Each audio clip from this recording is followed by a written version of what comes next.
Seguimos adelante en Telebuendía. Es un privilegio contar esta mañana en el estudio en vivo con la presencia del profesor Benjamín Nahum, docente, historiador. Benjamín, buen día, ¿cómo le va? Buen día, ¿cómo está? Cuando uno dice historiador y docente, ¿usted modificaría el orden de esos conceptos? Sí. Docente e historiador. Docente e investigador. Ajá. Sí, porque me interesa sobre todo que el trabajo del historiador llegue primero al ciudadano común y corriente, que incluso puede ser que hace mucho tiempo que no ve historia, Claro. Historia nacional, y que por lo tanto quiere refrescarlo. Pero sobre todo para la gente joven que se está formando y que necesita tener una idea de cuál es el pasado del país para entender mejor el presente en el que está viviendo. Sí, una especie de plataforma de lanzamiento. Exacto. Hacia el futuro. Bueno, ha tenido la virtud el profesor Nahum de crear este medio siglo de historia uruguaya, de coordinar en realidad el trabajo de varios calificadísimos historiadores. Medio siglo de historia uruguaya de 1960 a 2010. Casi que conformó una selección celeste, ¿no? Faltan 2 jugadores, creo. Lo que pasa es que ese libro quiso enmarcar los 50 años de vida de la editorial Banda Oriental. Y entonces, así como quería que se reconociera el aporte muy grande de Banda Oriental a la cultura uruguaya, por los cientos de títulos publicados y la cantidad de análisis históricos, sociológicos, económicos que ella ha publicado, me pareció bien poner como marco de esa celebración qué había pasado en el país. Claro, bueno, una extraordinaria idea. Y aquí están Oscar Brando, Gabriel Bukeli, Cecilia Dassati, Carolina Greising, Silvana Riet, Gonzalo Márquez, Martín Pasturino, José Rila y Jaime Jafé, coordinados, reitero, por el investigador Benjamín Nahum. Me imagino lo que habrán sido esas reuniones de coordinación, porque todos temas muy polémicos, digamos. Sí, son temas polémicos, pero el criterio general este que recién le enuncié es compartido por todos los participantes, porque en su gran mayoría son todos docentes. Claro. Entonces tenían idea de que lo importante era tratar de explicar llanamente lo que estaba ocurriendo. Fíjese que el capítulo de economía, que siempre es de los más difíciles de entender, fue elaborado por 2 economistas jóvenes, pero que también, participando de esta idea, tuvieron la precaución de poner a pie de página una explicación de los términos técnicos que a veces tienen que utilizar porque toda área de conocimiento tiene un lenguaje específico. Desde ya. Bueno, antes de la pausa decíamos con Adriana del Capellán que esto está llamado a transformarse en un libro de consulta permanente, de referencia. No es ese libro que se lee ahora, supongamos, en las vacaciones, en el verano y queda por allí. Al contrario, es como un material de consulta. Sí, yo pienso que sí, porque puede darle al docente y a los estudiantes un buen resumen de lo que ocurrió durante medio siglo en el país, llegando hasta nuestros días prácticamente, porque el último año que se analiza es 2010. Exactamente. Bueno, usted esto de elaborar textos de fuerte arraigo luego en los ámbitos docentes conoce bastante. Tiene, por ejemplo, el manual de historia, ¿no? Cierto. Que ya hace ¿cuántos años que está circulando? 20. Bueno, casi nada, profesor, imagínese. 20 años, sí. Ajá. Y allí justamente trataba de decodificar asuntos a veces áridos de comprender. Exacto. El objetivo fundamental del manual es ese. Es darle al joven, darle al estudiante una muy comprensible historia de su país.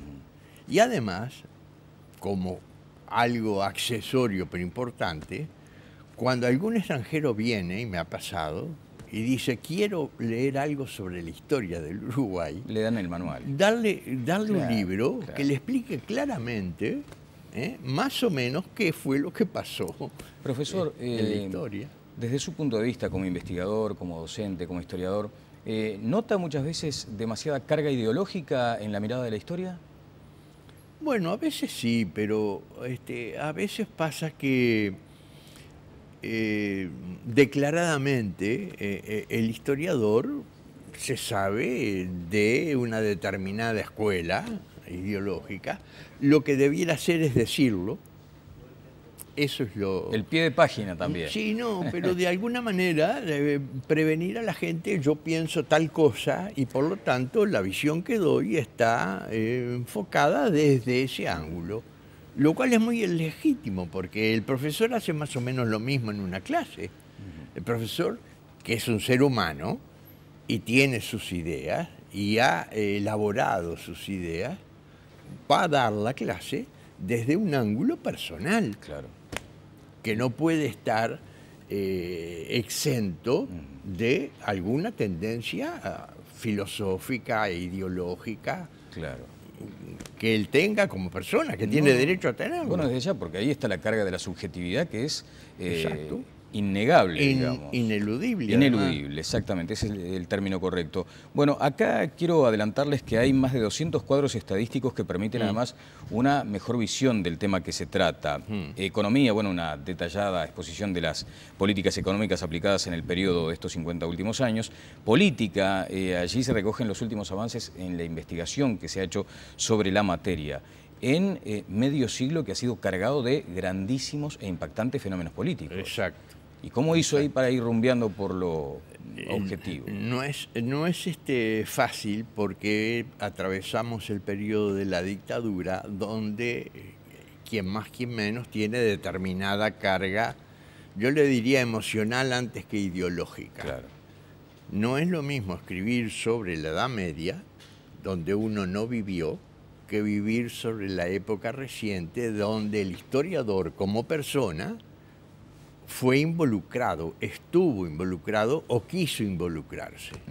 Entonces el resultado requiere un esfuerzo adicional de la persona que escribe sobre el periodo y por supuesto admite las discrepancias que con su visión personal puedan tener otras personas. Lo que pasa es que el historiador se rige por ciertas reglas, Claro. y esas ciertas reglas son las que validan su trabajo, ¿no? Bien. Tendiendo siempre a la objetividad. Yo diría a la mayor objetividad humanamente posible. Claro, claro, ese debería ser el péndulo, ¿no? Exacto. En su justo lugar.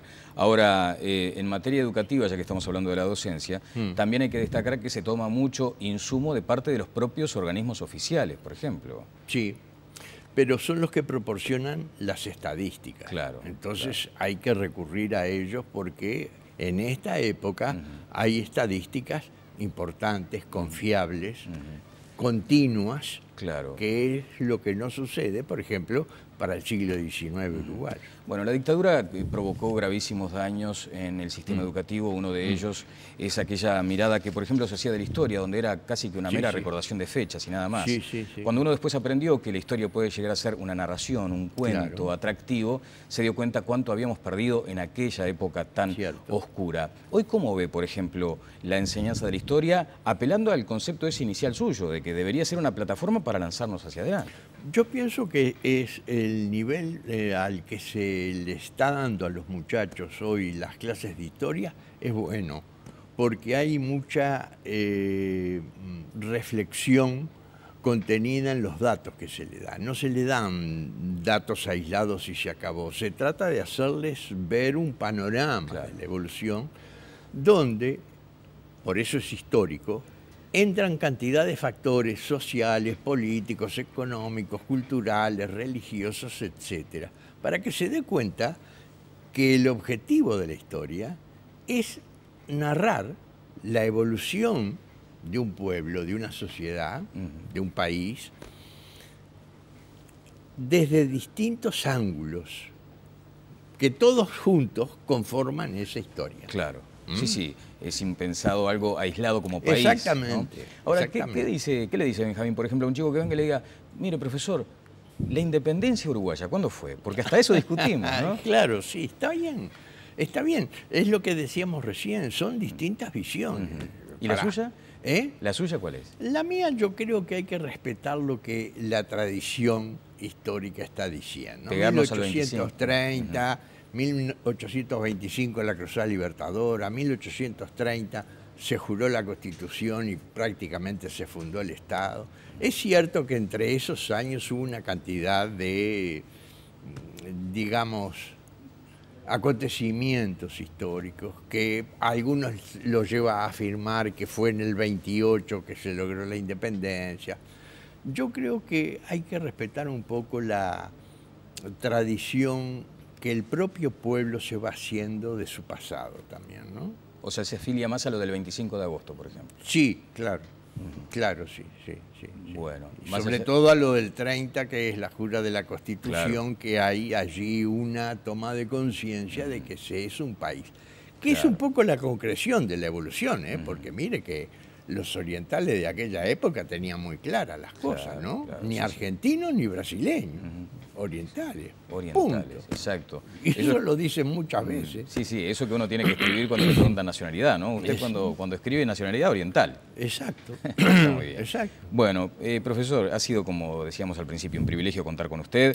Recomendamos este libro que seguramente pasará al aula, ¿no? Esto, espero. Ojalá. Espero. Mientras sea útil. Mientras sea útil. Es que es una herramienta muy potente. Medio siglo de historia uruguaya. Además, como decía el profesor Nahum, en celebración de estos 50 años de banda oriental, a quienes saludamos también desde aquí, comprende el periodo 1960-2010. Gracias, profesor. Muy amable. Muchas gracias.